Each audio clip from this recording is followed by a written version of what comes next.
Hey folks, welcome back to another episode of Let's Play Castlevania Aria of Sorrow. Um, if you're watching live, I hope you had a great Thanksgiving and happy holidays again. Otherwise, hi. Anyway, with this clear game, we have boss rush and sound mode opened, and now we can access New Game Plus as well. If you see that little bat with the C, that stands for clear game. It basically starts a new game with the data from your first game, except at level 1. So you carry over all items and spirits and souls. Well, spirits and souls, I guess, are the same thing. Anyway, it's really useful. You can also start a brand new game, but enter Julius as the name, and you'll play as Julius. But for now, I think that I am going to start a new game plus, so I'm going to use all my old data and show that off, but I'll do it in hard mode so that I can collect all those hard mode items that I didn't have in my first run through. Anyway, let's start a hard mode. The intro is pretty much the same. The only thing I'm going to show off is watch when Soma attacks these flying skeletons. Watch the weapon that he uses.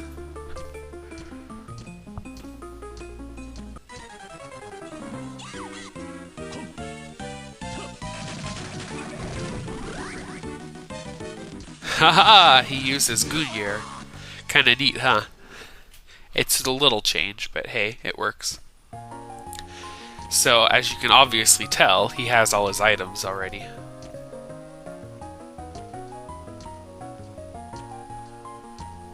The script in the game is all the same, nothing actually changes plot-wise. It's just more difficult. You will take more damage and your enemy takes less damage, basically. Now, as you can see, I have all my souls available. So you could start the game with super powerful souls if you wanted. Like I could use the Red Minotaur and all those good ones. And Allura Une, I suppose, or Death. Death would be fun to use. Succubus, of course. And see, you can use the Chaos Ring, so you have infinite soul ability. Pretty nice. Anyway, I'm going to meet you at the first hard mode item. Okay, we're back at the chapel, and if you remember, the wall to the left of me is actually a secret passage. There, you can see it on the map there. So if we open that up, you see that there's a new item on the ground in the middle. We have the melon over there, and then Kaiser Knuckle. And the Kaiser Knuckle is a new weapon. Your fist becomes as strong as an angry god's. As you can see, it's fairly weak, but it does do multiple hits. So if you're playing on hard mode, but not on a clear game save, just regular hard mode, it's a great weapon at this point in the game. Anyway, I'm going to move on to the next hard mode item. I'll be right back. Okay, we're all the way back at the bottom of the arena in the second of the 3 gladiator trials. And at the end of the trial, you have the Balmung sword, and then off to the left of that, as you can see, is the silver gun. That's the second hard mode item. This is my least favorite item, frankly. It's fairly strong as far as weapons go, but it has such a small hitbox range. Basically, you have to hit things dead on in order to damage them. As you can see, it's hard to hit things. It'd be a nice challenge, though, to try to use it. Okay, and now we're back up at the machine tower. And this is where you can get Death's Robe. That's the third item. As you can see, it really boosts your luck quite a bit, as well as intelligence and constitution. So it's not bad if you're farming souls and you haven't got the soul eater ring. Okay, and now we're at the top of the tower. And up there is my favorite of the items, Death's Sickle. Haha, we get to play as Death now. Now this one is really powerful, as you can see, and it boosts luck quite a bit. So you combine this with the Death's Robe and you've got a high luck character. How lucky. Anyways, it's pretty strong. Alright, we're finally at the top of the top floor, right before the final boss fight against Graham. Now, if you use the... oh, I don't have it equipped apparently. There we go, the giant bat soul. You can fly to the top, and in this alcove is the 5th item, the Tear of Blood. This is actually probably even worse than the silver gun. It only boosts your defense, but it lowers your luck, so it's not really much of an item at all. Anyway, that's it for hard mode. I'm gonna do a little bit of Julius mode just to show it off for you, and then we'll call it a video there. Okay, we're back at the main menu. As you can see, it's the same one we had before. Except I'm going to enter Julius to start a game as Julius now, and I think I'll do hard mode just to give myself a little challenge.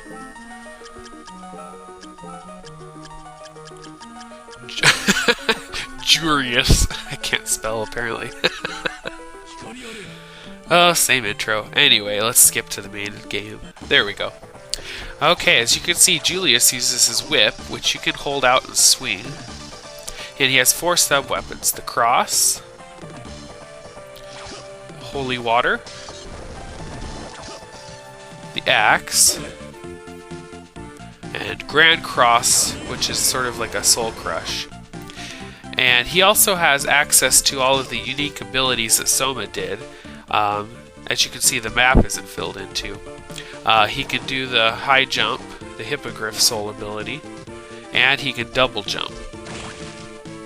And rather than back dashing, he can actually phase through. See, he kind of phases across the screen, and he actually skips all enemies when he phases. Anyway, I'll meet you at the final boss. Woo! There we go. We're at the top of the castle finally. As you can see, I basically skipped anything that wasn't a boss fight. And the reason is, you don't need to get anything in the game. The only way to get more powerful is to kill bosses. If you come here directly without fighting any bosses, you only do 1 damage on him. So you want to kill all the bosses, otherwise there's no hope of beating Graham. Anyway, this battle is basically the same as how Soma fought it, except that it just takes longer because you don't have as much power as him.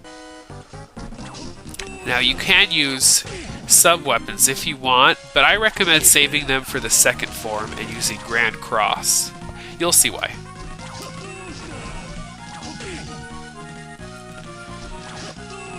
Getting tired of the statue weeping blood yet? I've seen that about 8 times. How much blood does it have anyway?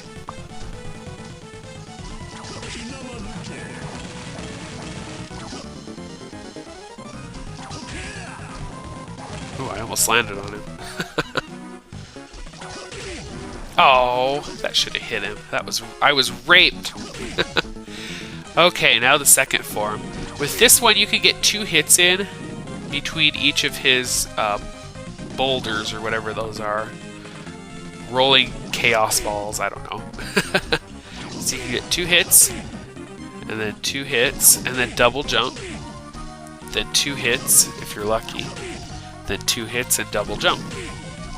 So it's just a basic pattern. It's very easy to do. You just have to find the right spot on the floor.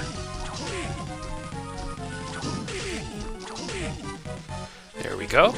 And now we're on to the final form.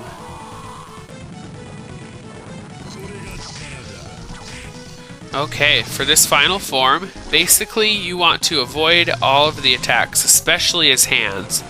And right before they're about to attack, use your Grand Cross. If you see it sparkle, use your Grand Cross. There you go. You can get about 6 hits in at 71 damage. That's why I recommended saving the sub-weapon until now.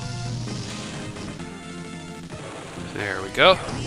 It's hard to get the timing of the sub-weapon down in this part, because if you use it at the wrong time, when you come out of Grand Cross, the hands hit you, and it basically does about half your health.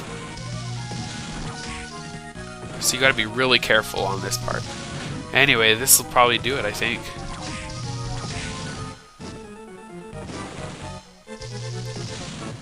This is probably the hardest version of this fight you can do. There we go.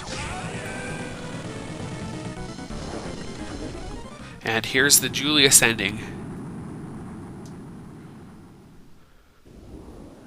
Yep, that's it.